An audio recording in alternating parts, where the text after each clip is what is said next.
Hello, and welcome to CatalystMLM. I'm Brian Switchko, and today on the show we have Natalie Sisson.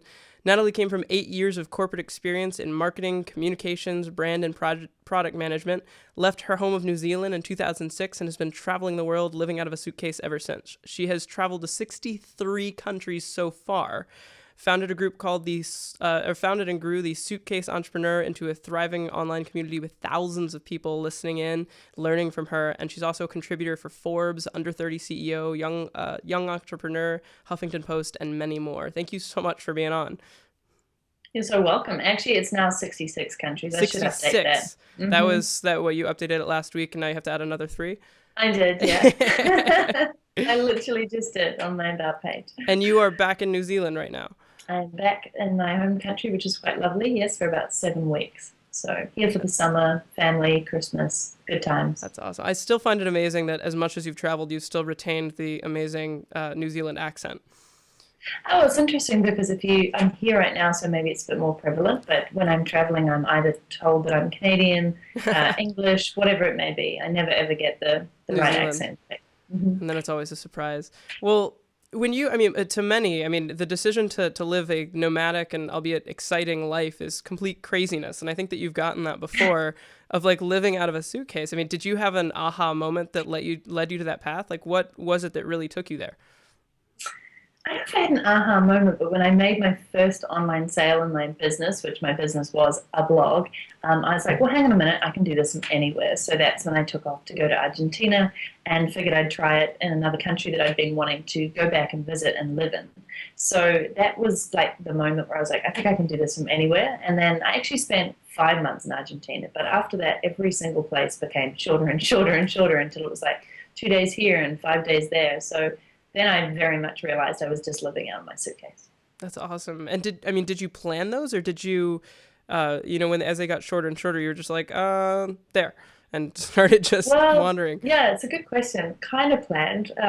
But generally I will travel to a country that I've either never been to, or there's an event happening, either a conference, a summit, a birthday, a whatever, a wedding, or it's a place where there's an ultimate frisbee tournament and I have some good friends, or it's all combination 3, which is like killer. But generally it's just been like when things ultimate frisbee wedding. That's even better. I've been to one of those. We actually so it's not particularly strategic, although over the years it's started to become that way. Certain times of the years when it's better to be in certain countries for business, for lifestyle. Yeah. That's awesome. And so you left and kind of went on that path, went to Argentina after one sale? Yeah, I actually really did. I ran a workshop around social media for business. I actually ran 3 and they were a sellout.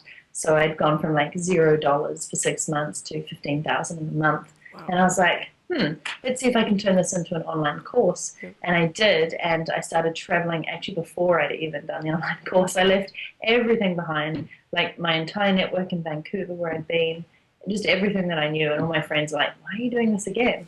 And in some ways, maybe it was like a detriment. You know, I could still be in Vancouver. I could be the leading social media person. Who knows? But I was like, no, I just want to take this thing on the road. And so it was actually even before I made that sale. I was like, this is just going to have to work. So when you logged in and like actually saw that, I don't know, like what feeling did you get? It was pretty exciting because I'd actually run a webinar, my first ever webinar in my life. I had 30 people register or something or turn up. It was pretty pathetic. And, it was a great start for them. It's where everybody starts. And then I did my webinar and I had tons of value. And at the end, I was like, hey, here's this thing that I have. I wasn't great back then. And, one person bought and I was like, one person bought. Like this is, it wasn't exactly the result I was after, but I was like, the point is somebody bought, somebody thought this was valuable enough. And then I went on to make, I think, 10 more sales over the space of that. And I was like, this could work.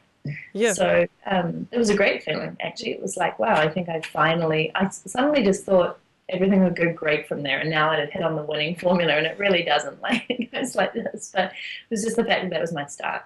Right.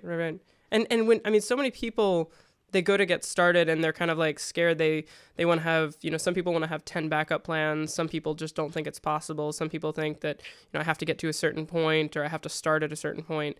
And they just don't start and they never do. And what was it that got you, I mean, to create a webinar when there were only 30 people? You know, if there were 30 people in attendance and you weren't just, you know, oh, I'll do this another day. I mean, 30 is not a big number, but that's how the people who have done it start. So I guess what was your biggest challenge, like mindset wise and belief, that got you to the point where you said, this is how it's going to happen? I was going to say desperation, but that would be a bit of a joke. But honestly, it was, I needed to hustle. I needed some way to monetize what I'd done. I needed to use that fantastic feedback that I got through the workshops and figure out how I could take it online. So for me, I was going to hold the webinar no matter what. I had to start testing.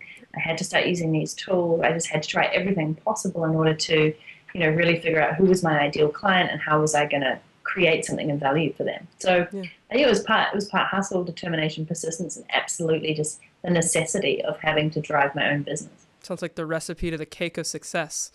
Yeah, I was actually speaking at an event last night, and the same piece of stuff always comes up with people, like, oh, I'm just going to launch my website when it's perfect, and I'm not going to do this until it's great. And I said, what I say to people like that, because it's pretty common for most of us, is that perfectionism is actually a form of procrastination. Absolutely. So yeah, and people get lost in that and thinking that they don't have to. And I personally used to have issues with that. And the way that I kind of, the way that I always kind of go back to remembering is I just remember one YouTuber that I used to follow in college years ago, and he was in a dark room, like I think it was just like a dorm room or a bedroom, and it was, I mean, if you look at it from a marketing perspective, the worst possible quality in every aspect. And then he climbed his way to one of the top 6 most subscribed YouTubers.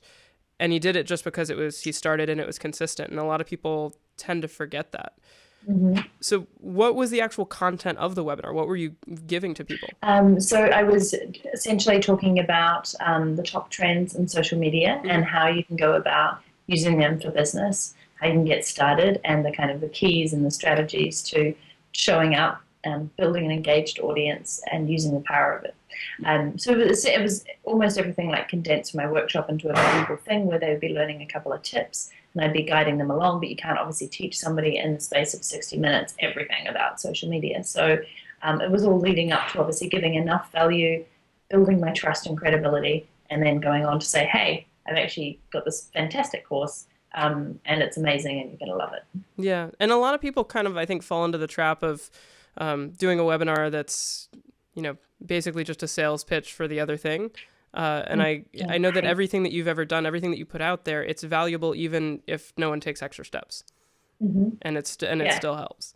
So thank you. Yeah. So that's the way to approach it, right? Like I've learned over the years, but when I first did it, I was like, I just want to provide value, and I felt a little bit icky about selling, and now I've gotten over myself, and I'm like, if you don't at the end of the webinar, people have become so accustomed to it that I run a couple of just purely content value-based, and people are like, well, what do I do now, Natalie? Like, what can I buy? Like, I want to work with you. And I'm like, oh, well, that was an oversight. This was earlier on. So, you have to provide value, and then people can do what they want with it. They can go, thank you so much. Learned a lot, going to go away and apply it. Or they can go, great, I want to take it to the next level. I want to go deeper into this. I want guidance. I want mentorship. I want coaching. So I think it's fantastic. I love webinars. I learn a lot on them, but I know the ones that you're talking about when basically it's a pitch fest about how great the person is for 30 minutes, what car they're driving, what amazing mansion they have. And then they're like, hey, work with me. And I'm like, really? Like, I tune out at minute 2 and turn off. I think I at one point I got so frustrated. It was like 50% of it was self-edification, and then like 30% of it was kind of sort of talking about things but not really, and then here, buy this, and I was just like no, never. So you talked about, and you mentioned on your site, is freedom in business and adventure in life, which I love. So tell me more about that. That's the motto that I live by. So I believe that a lot of people have started great businesses, and we've usually gone in it to either take back control of our life and make an impact in others. And, the fact that we run our own businesses means that we should run them however we see fit. Hopefully to make a profit, hopefully to enjoy what we're doing. But what I've seen is just so many people kind of end up with a job. So they end up working more hours than they did if they were in a job, and they're often earning less. We've all been there and done it. I know I've been there myself. And I'm like, well, hang on a minute. Why are we doing all this if not to enjoy our lives now? And I'm not going to harp back onto Tim Ferriss, because apparently I've written a similar book, but more actionable. So I was quite excited about that. But one of the things he really tries to make apparent in that book is, these mini early retirement trips. And I see so many people working their asses off and saving up for when they're 65. Yeah. My God, I wanted to start traveling when I was 2, and I'm not going to stop. So I thought, well, what about building a business around what you love doing and actually taking time out to enjoy your life right now?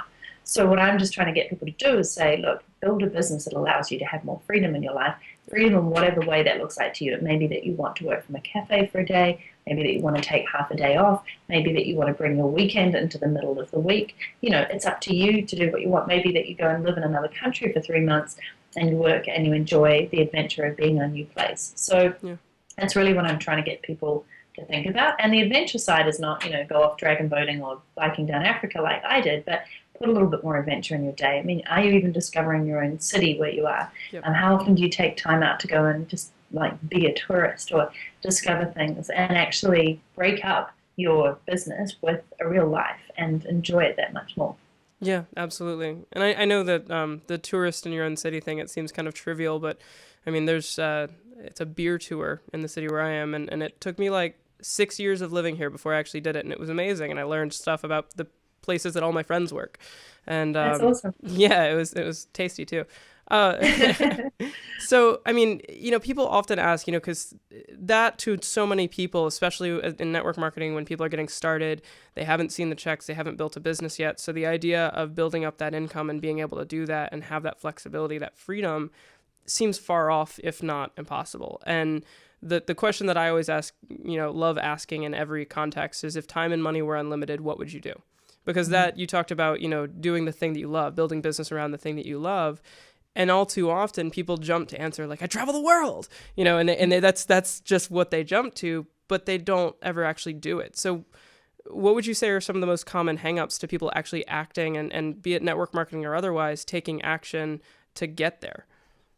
So I spoke about this, I don't know who I'm speaking, but I spoke in front of 1,000 entrepreneurs the other day, which was very exciting. And I said the reason that I believe more people don't choose freedom in business and adventure in life is because they don't actually have a clear idea of what freedom looks like to them. So I went through a pretty powerful exercise of looking at your ideal day. From the moment you wake up to the minute you go to sleep, what does that look like to you?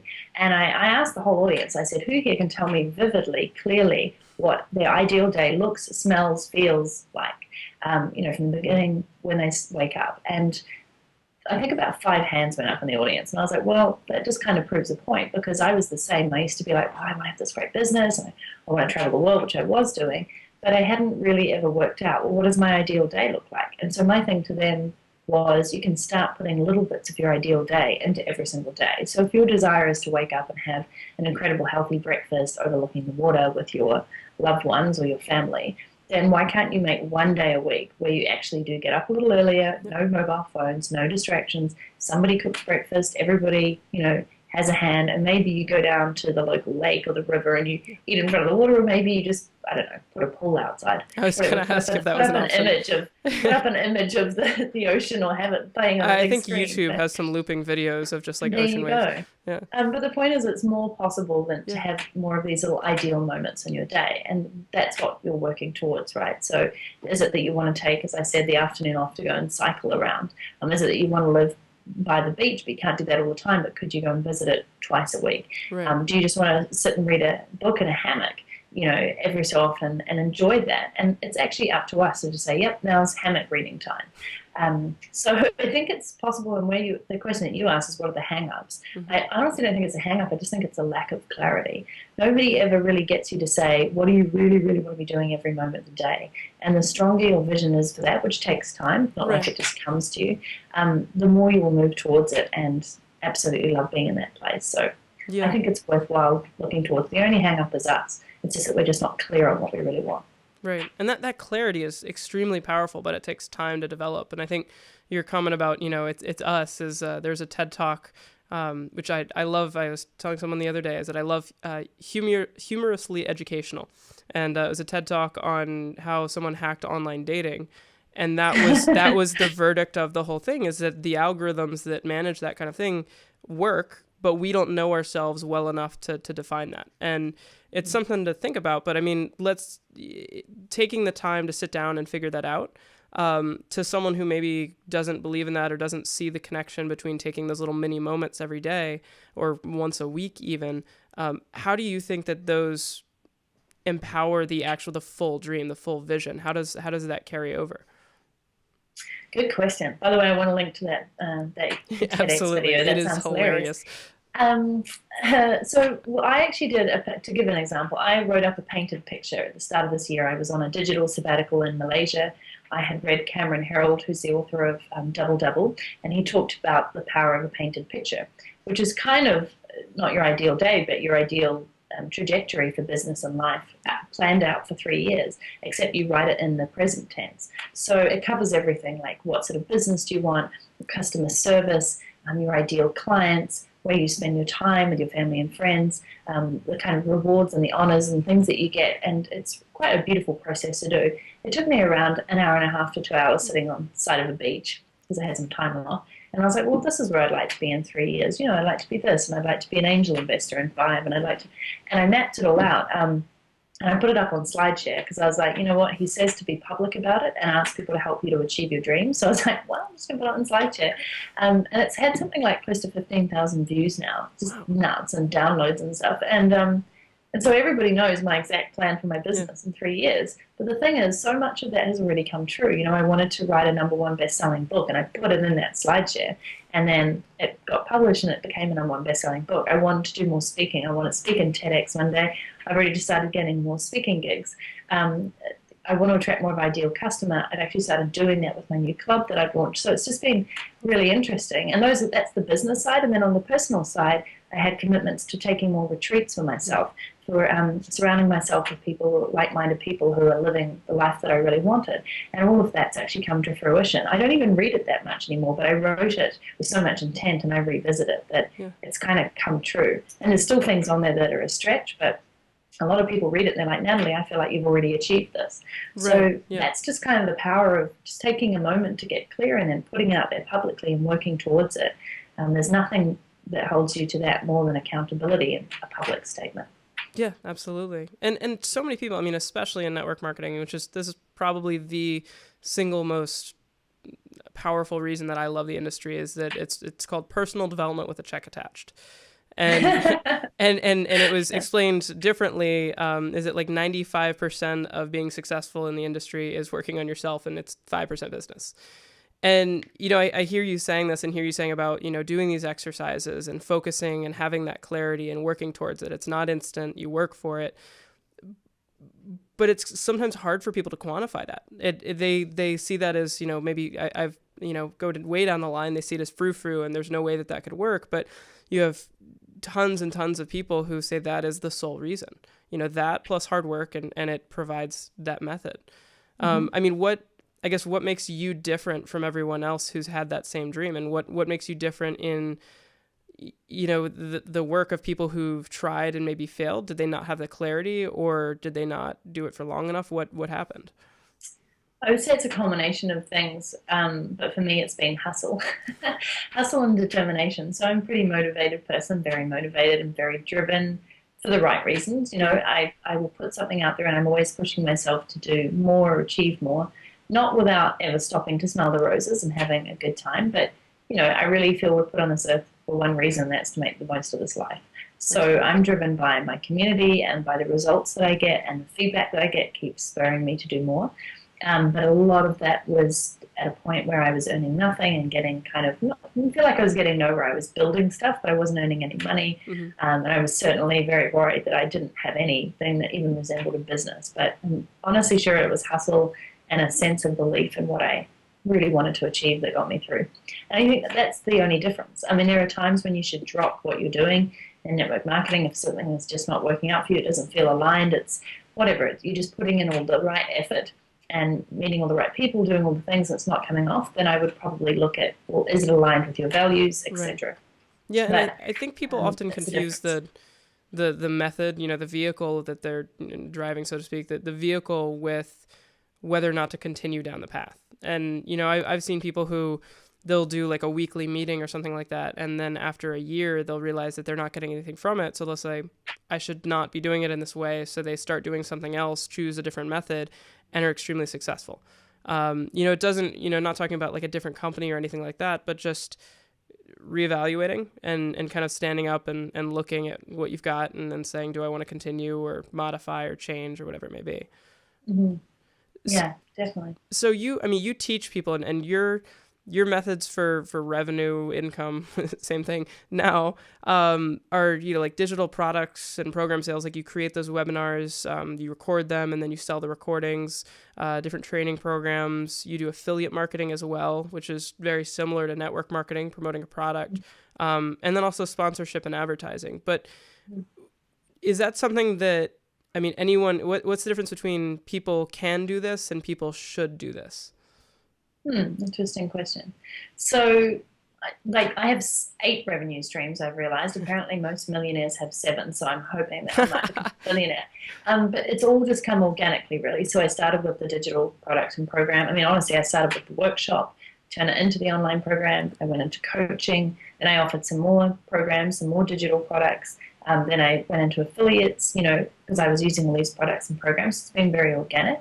But I'm not entirely sure what your question was that I was coming back to. Robert Kiyosaki had a really good quote, which was, everyone has the ability to be an entrepreneur, but not everybody needs to be an entrepreneur. Needs to be or should be. And you work with thousands of people on a regular basis. So I was, curious when you're talking to people, how you see that, or, the way that they talk or whatever it may be.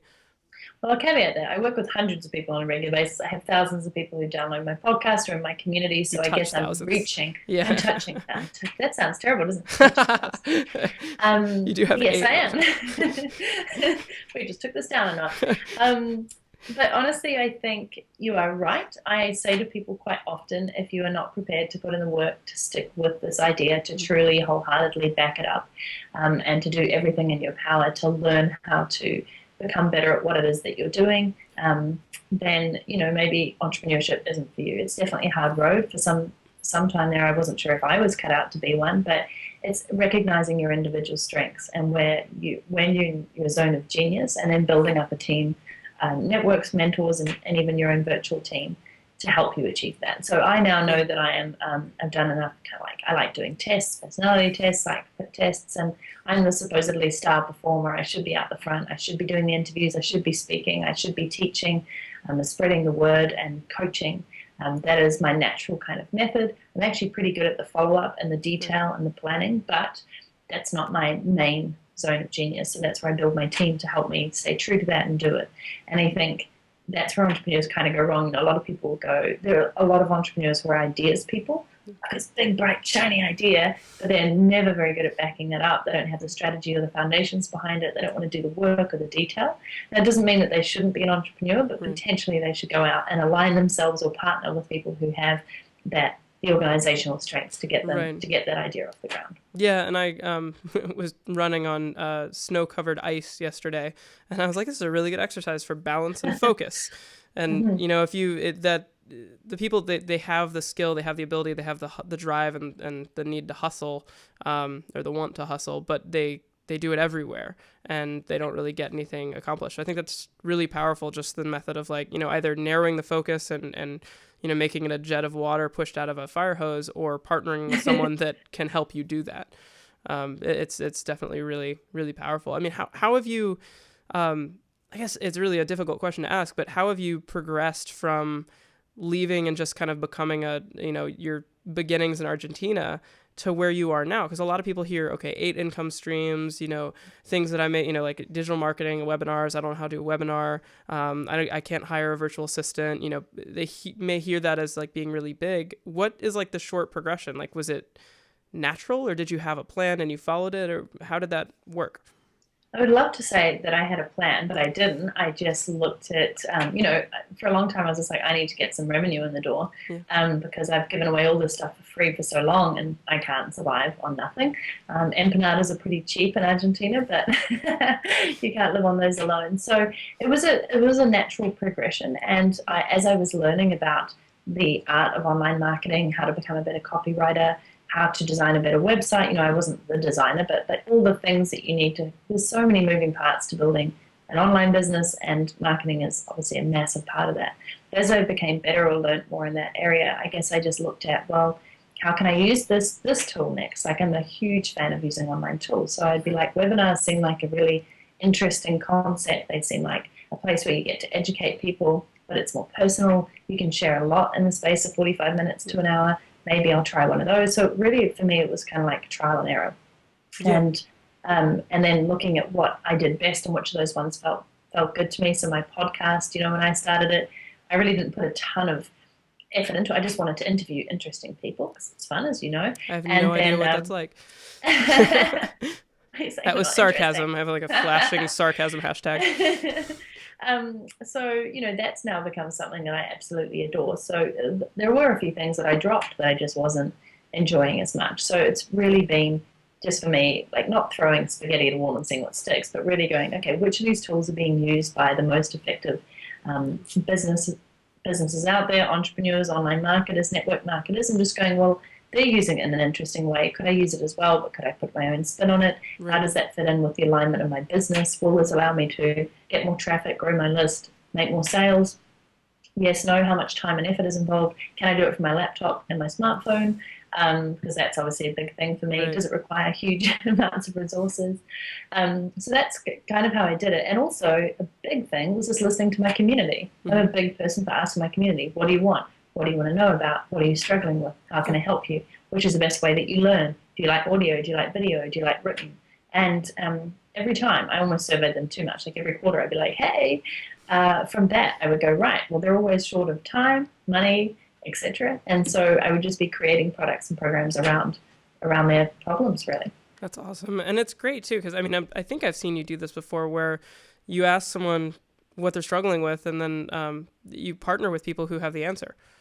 Is that, and I mean, affiliate or otherwise. That's another great method, actually. Yeah, you pointed out something else. Like, as I said, we don't have the strength of every single bow in our little archery kits. So if you know somebody who's just great at something and you like their values and you think that they have the same alignment with you, good integrity, you like what they've done, then it's great to approach them and say, hey, I'd love to have you on my show, or I'd like to partner with you to do something because it would make sense and it's something that's lacking in my portfolio or people want, but I'm not the expert in it. So yeah, it's a great way of doing it. That's awesome. And did you ever have a moment where you, I mean, specifically because a lot of people get into the web and they immediately jump to, I just set up a website 20 minutes ago and I need sponsorships, I need advertising, and I need to sell things right now. And they immediately focus to like throwing up ads and, you know, writing a post of how this is the best thing and how everyone should buy it with no real value given, and they kind of do it a lot of times out of desperation and just kind of, you know, not knowing what else to do.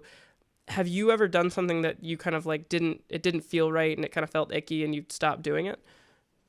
Yeah, I was taking a couple of advertorials or probably in the first year and a half of my business. So I spent 6 months, as you probably recall, just building community, reaching out, engagement, putting out content, nothing. You couldn't buy anything from me. I had no idea how he was going to monetize me. So I felt I did that groundwork. And then when I did start producing stuff, people were kind of very excited about it because like, finally.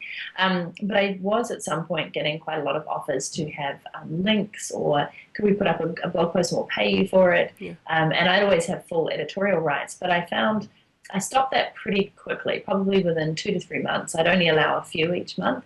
But the blog posts were usually crap. They were poorly written, even if I edited them.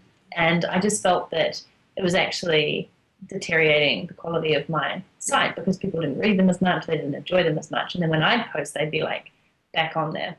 And I was like, well, this is just a sign to me. Like, people aren't enjoying these and they're crap and they're devaluing what I've done. So I just stopped accepting it. And it wasn't like a huge revenue stream, but at the time it was useful money, right? You know, you can charge a fair amount depending on what audience you have. Yeah. So I stopped that. Yeah. And I mean, being in that situation where you're new and I mean, it's, you know, I'm sure many people know the feeling is that revenue stream is not, you know, supporting you, but it is really useful and it kind of loosens the strings a little bit. How did that feel, like knowing that wasn't what you wanted to do, it didn't fit who you were, and then leaving money on the table for your values?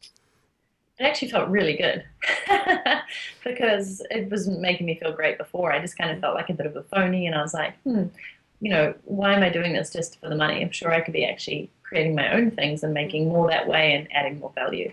And then it actually led to me not accepting guest posts on my site anymore either. Because in addition to those paid posts, then there were a bunch of people who were writing, and actually some of their articles were amazing.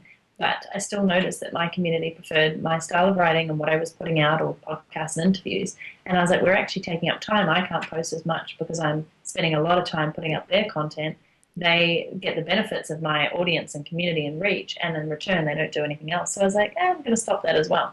It just led to a couple of decisions, really, taking control and ownership of what I really wanted my site to stand for. That's amazing. And that, I think you've said it several times in many different ways in terms of stepping back and evaluating and kind of consistently doing that and saying, I don't like how, kind of knocking over the sandcastle, or at least part of it, and rebuilding it a little bit. Yeah, definitely. So yeah, I think you need to do that. So from a travel aspect, I mean, how I know so many people who they say they want to travel the world. Maybe they want to travel a vacation, 3 or 4 times a year, maybe once a month, maybe 4 times a month. Maybe they want to live out of their suitcase. But what is it actually like on like kind of a month to month basis? I know it varies, but what do you do? It's actually pretty challenging, and I think this year I've been to something like 18 or 19 countries, and some of those several times, which is nuts. And it's maybe that was a little bit much this year. I personally love the state of being kind of packed up, and then I can go at any point, anywhere, and just take my one suitcase and run out the door. There's something very freeing about the fact that everything in my life fits into a suitcase and a bag. And at the same time, there's that whole, I have to pack up my bag again. I'm leaving. Maybe I've been enjoying this place. I've made some good friends here. I was just starting to get into the flow. So I don't necessarily advise that people want to live out of a suitcase. However, what you're talking to is more the ability to be able to go where you want, when you want, and still do what it is that you do. And that I absolutely love. Like, I love finding new cafes and towns to go and visit. I like parks that I can be in. Co-working spaces where I get to meet people. I think and every single day I'm taking myself out of my comfort environment, which I really enjoy. And then there's times when I can settle for a little and I'm like, I'm going to stay in one place because I can. So I just think it's all about freedom, right? Freedom to choose what you want to do. Right. And what do you do for like the interpersonal communication aspect of it in terms of, I mean, like most people actually pretty much everybody who lives in any place, they have friends, coworkers that they communicate with on a regular basis, even family. I know you communicate with so many people through your blog and your webinar and pretty much everything else that you do. How does that translate to in person? Like, what is that like for you? So I like to use smoke signals and pigeons from time to time. Okay. The good old things, no. What's your pigeon's name? Your primary pigeon? Have you ever used owls? Spooky. Spooky the pigeon. No. I guess, the social media has helped me amazingly in terms of keeping in touch with friends and family. In one newsfeed I can see who's got married, who's had kids, who's had just gone on holiday, who's changed their life. And I love that. And also my community is obviously on many social media fronts through the emails that I get. And then I like that and use that to say, hey, I'm coming to Singapore, and then I'm going to be in China or something. And I kind of reach out and put it out there, and friends go, great, you're finally coming through, let's meet up. As I mentioned, I love ultimate frisbee. So if there's a tournament, I usually get to meet up with a lot of people that I've known or been acquainted with and kind of rebuild those bridges. And I'm fortunate that I feel I've attracted a quality of friend that is open to me just suddenly dropping by for a few days and taking up where we left off. And I feel really fortunate that I've managed to keep in touch with many of them and have that relationship with them. But that takes work as well. And for some people, I'm sure it's kind of hard. Like some days they're like, when are you actually going to stop? And when are you going to be here a bit longer? And I'm sure there's some friends that I've potentially lost or alienated because they're like, well, I don't like you just kind of coming through every year and a half. It's hard. So it's just choosing your friends, and also you start to gravitate, I think, towards other people who have the same philosophy that you don't have to be in one place. Yeah. So that's kind of cool because I've met up with people in different parts of the world just because they're traveling so much. And I think more people are starting to travel, or maybe they've always been traveling, but it's more accessible now for you to actually meet up and connect because you can see on your Foursquare or whatever you're using where they are. On your Foursquare. I like it. I don't actually use Foursquare. I don't know why I use that. Neither do I. I think, I want to say it was Scott Stratton checked in, and he's like, I just asked myself why I was checking in. That's kind of a problem for your business model. Not bashing Foursquare. It was fun years ago. Yeah. But so, having those connections, and I personally, I love Facebook, and the whole, my friends who are in insert city name. I've been in Atlanta before. I had a free day, and I was like, friends of my friends who were in Atlanta and like rock climbing. I was like, hey, largest indoor rock climbing gym is down the road. I need someone to belay. You want to go climbing? That's And awesome. having the ability to do that is just, it's fun. And I mean, I'm pegging you as an extrovert, and am I right in that? Yes. So, I mean, in network marketing, in network marketing, people often are told or think that they have to talk to their friends and their family, and they have to sell their friends and their family. That's like the first thing to do. Talk to is fine, but thinking of them as potential customers or soon to be customers just because they're friends and family usually doesn't end well. And one of the things that I was always taught was the NFL club, the No Friends Left club. And so you have this huge network of people that listen to you, that you provide value to, but have you ever gotten like sales or interest in becoming an entrepreneur in unexpected ways? Like, family members that have always just listened, that you've never really prospected and trying to sell on the idea of doing what you do. But they kind of, after a little while, kind of goosenecked and said, how would that be possible? Have you had that happen? Is that what they call it? That's pretty cool. Yeah, I guess so. I mean, obviously, I don't try and pitch my sister has bought some of my programs before because she knows that if she wants this piece of skin in the game, she has to like invest if she's going to really take it seriously. I give her sister's rates, of course, but it's neat to have her in there, and then I expect the most of her to like perform. My parents read my book. I obviously didn't make them buy it, but now my mother understands what I do, so it's very exciting. Now she understands. Yeah, or it's like she's in computers.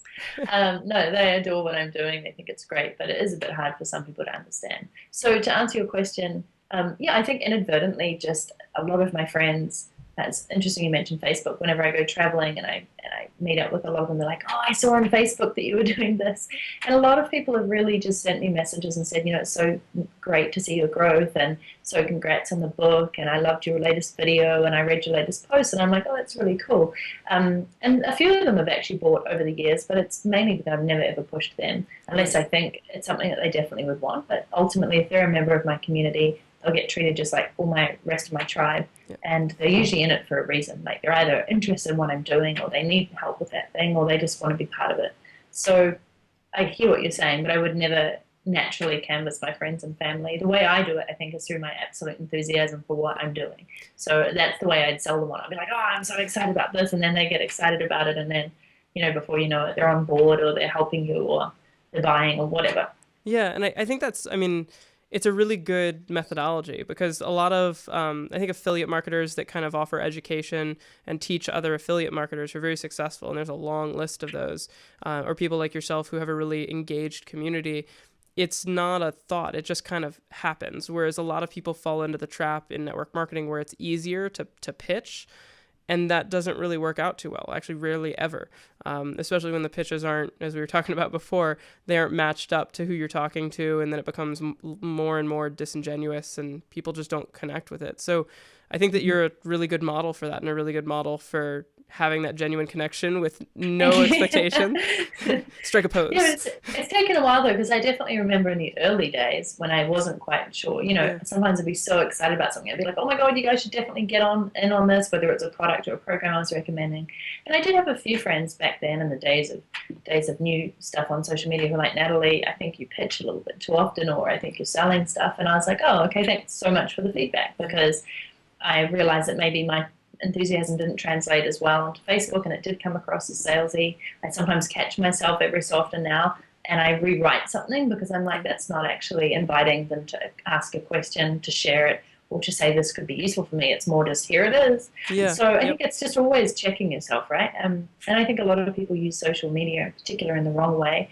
A lot of people who join it are just like, they don't think about the fact that there's another friend on the other end, and so they just kind of talk at you.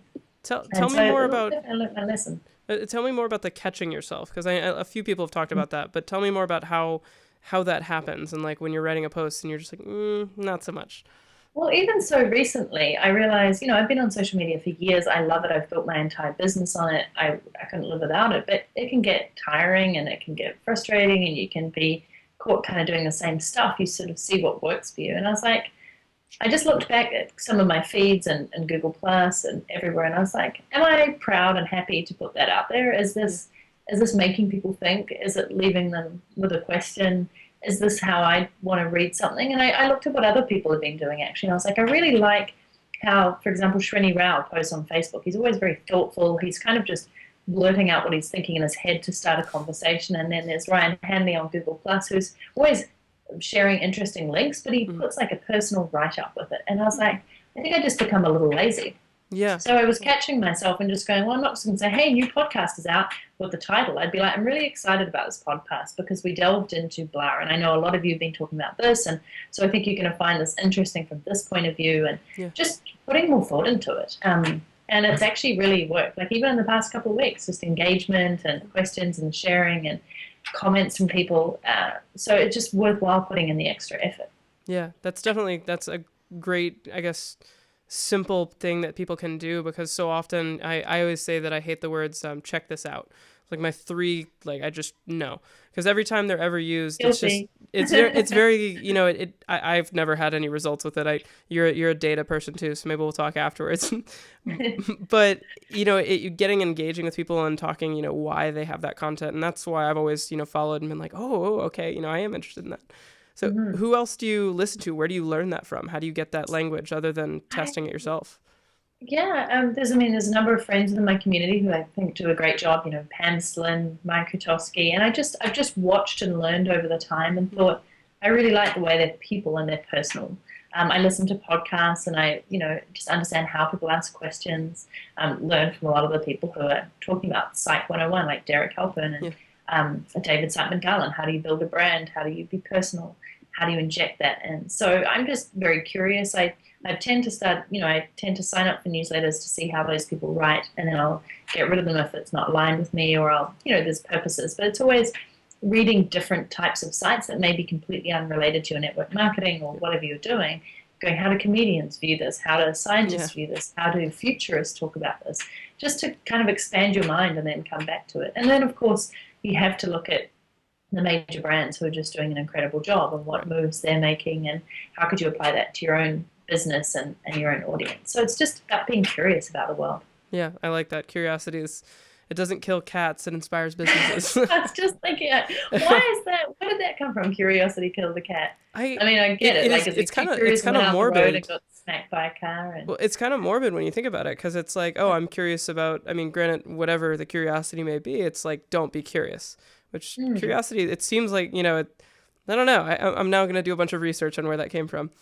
It's probably someone, and I don't know. I'll find out. If I find it, I'll post it below. So, for the people who do want to travel around the world and kind of be nomadic in that sense, and for the people who don't, I think it's important to kind of realize what's involved in that. Because even if somebody doesn't want to travel, realizing that they don't need this whole shebang to really get into something. So in that, what's in your suitcase besides clothes? You want to know what's in the suitcase? Besides clothes and shoes, what's in the suitcase? So one, I actually don't own many shoes. I'm one of those unique ladies who just has the bare minimum, the flip-flops, the cleats for ultimate, the running shoes, and one pair of heels now, which is good, which I had to buy to go on stage, apparently, and have closed-toed shoes in a very cold weather. I have clothes, I have sports gear, but outside of that, that's actually kind of it in my suitcase. I don't know if you were looking for something ingenious under there. I sometimes have a few of my books, which I take with me, because then I'm like talking about them. But the suitcase is very much just laid out. Here's the kind of professional business dressy-uppy side, and here's the sports and leisure. I have a first aid kit, which is very useful. Always need that. A raincoat, because you always need a raincoat, and just layers and layers and layers. And then, of course, my laptop bag just contains my life most of the time. My hard drive, my laptop, my iPhone, my speakers, my headset. And, I'm pretty minimal. That's in terms of what's in there. It's all under 23 kilos. That's awesome, which I'm sure your spine is very happy for that as well. I have the best suitcase. It just rolls along. Yeah, I'm going to need to ask for that later. Different conversation. I'll put a link below to the suitcase. But yeah, I mean, so many people think that, like I got a fancy microphone because I like toys and it's fancy.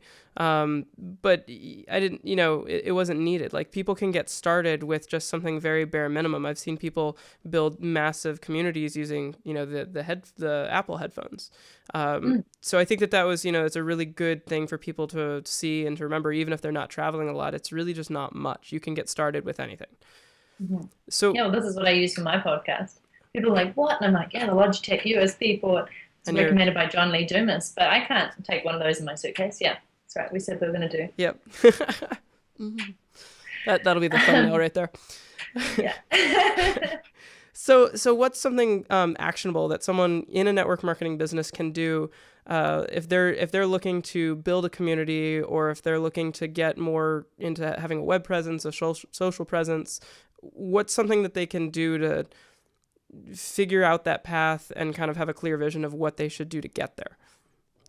So I would actually say, we talked about this a little bit briefly, but I would say be real and authentic.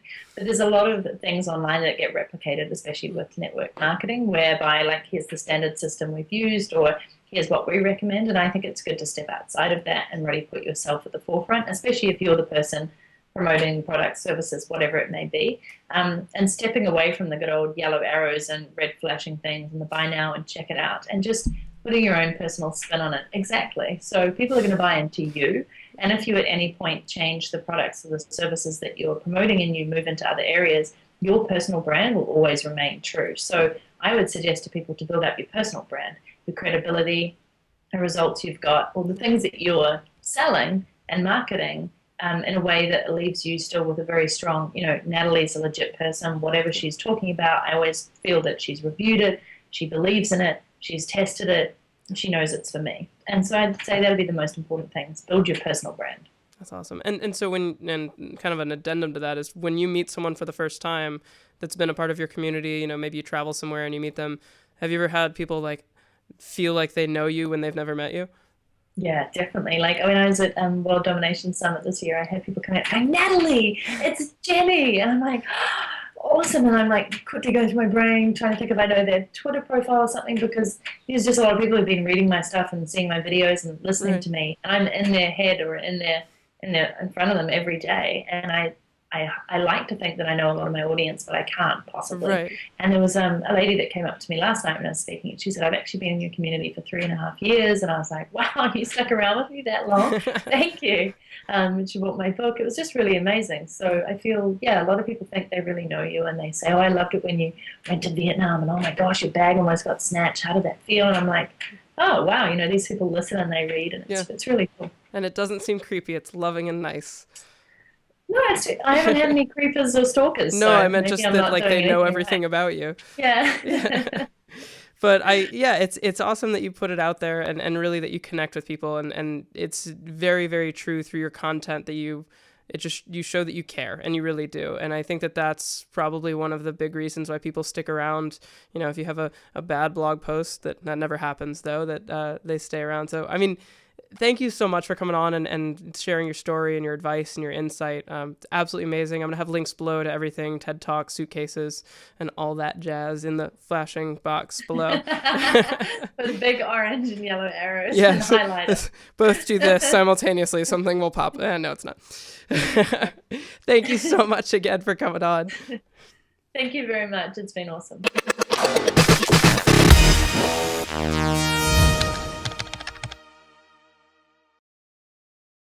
Your last name is pronounced Sisson, right?